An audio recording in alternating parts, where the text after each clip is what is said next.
To work is in around part 600,000 of a community 61 that years. allows Mantua community of West Philadelphia. That I had to tell about my community and my people. People are saying, I'm here, I'm alive, I exist. I live up there. I live up there. I live up the street.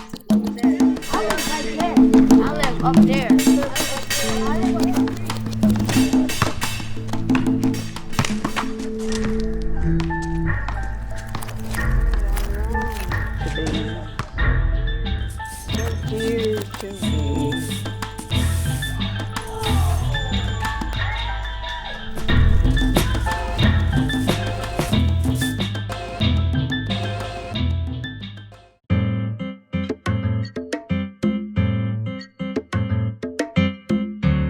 Despite what anybody says, it is a sense of community. It is a sense of Chester pride. It is a sense of love. It's a sense of, a weird skewed happiness that you get in Chester. It's like Chester is like no place else. No place I've ever been is like Chester. No other place has that sense of community and family and just that whole warmness that Chester gives you.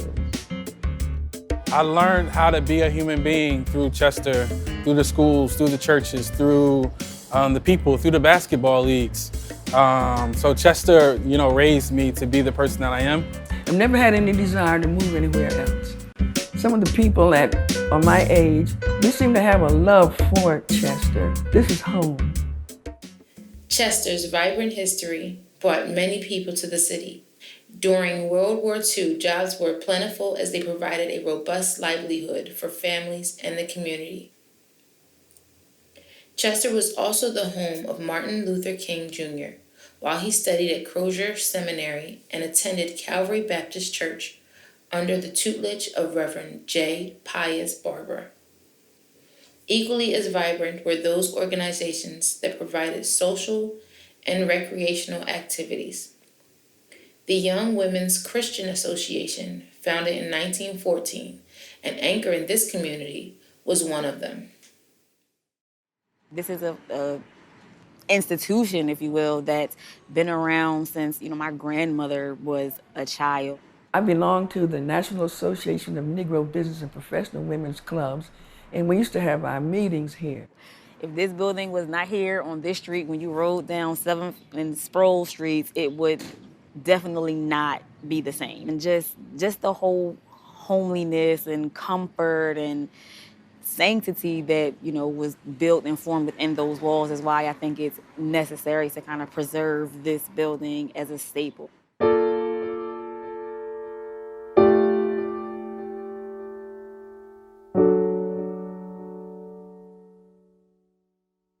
The atmosphere here was very, very good.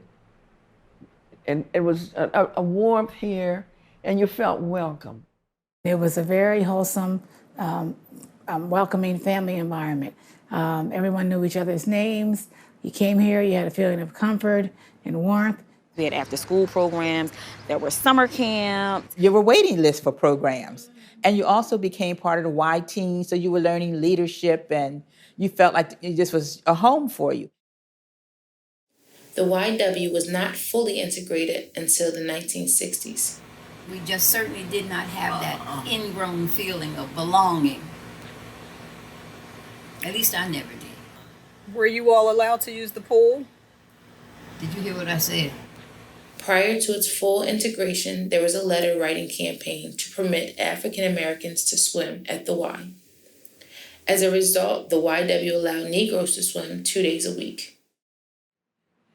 So the pool was a very, very important part of Chester. And it taught us. It taught us, first of all, to swim.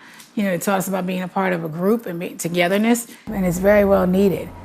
However, as industries left the city, so did its middle-class residents who sought greater opportunities in nearby Philadelphia and the emerging surrounding area.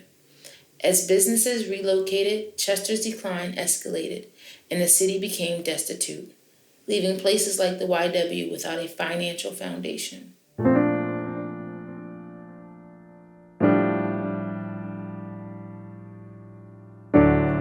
makeup of the community of Chester began to change, where you didn't have that significant middle income class where a lot of these folks are being drawn from. And with them, with their resources and the friends they knew who could give free flowers for the tea, or, you know, and do the print, husband could do the printing free and those kind of things. So then you're getting people to come in who didn't have the same access to those kind of resources. During the latter part of 2011, as leadership in the Chester organization shifted, the national YWCA ceased its support of the local YW, thus forcing the YWCA Chester into involuntary disassociation.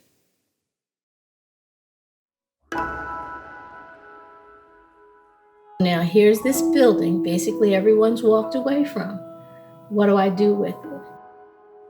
President Barack Obama was in place. Yes, we can. And that's how we came up with Yes We Can Achievement and Cultural Center, also known as the Yes Center.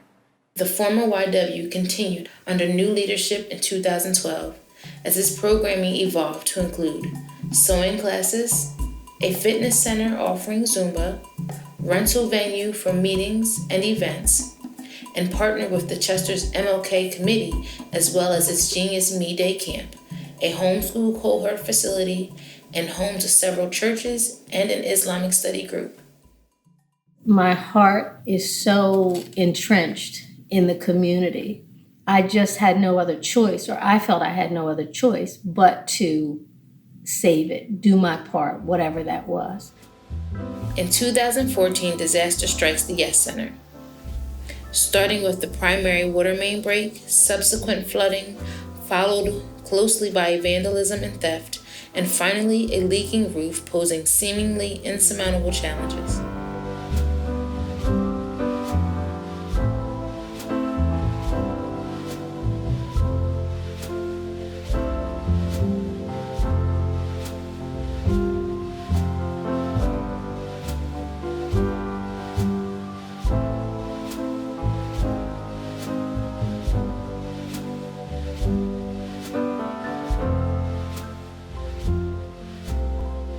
So I firmly believe that one of the answers to many of the city's ills is to have a recreation center where kids can come and swim. There's job opportunities, there's senior opportunities, there's aquatics, there's aqua Zumba, infinite possibilities.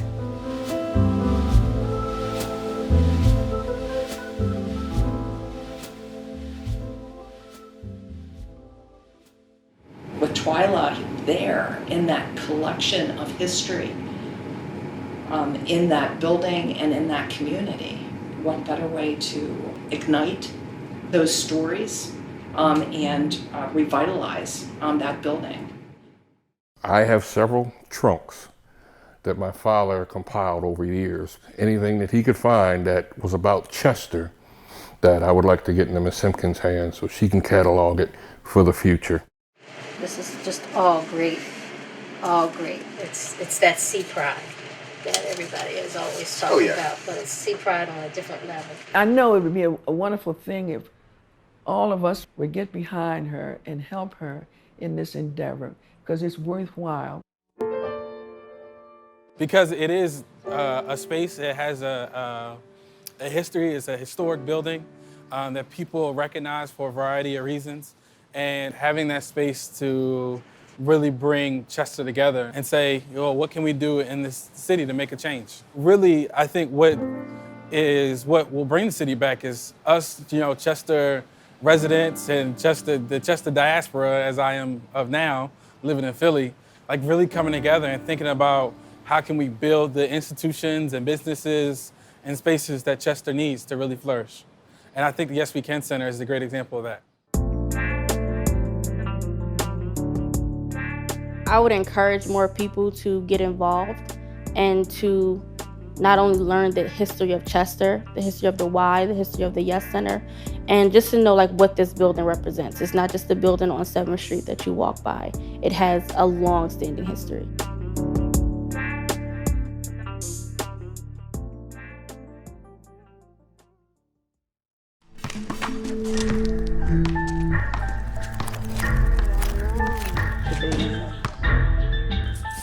Dear to me.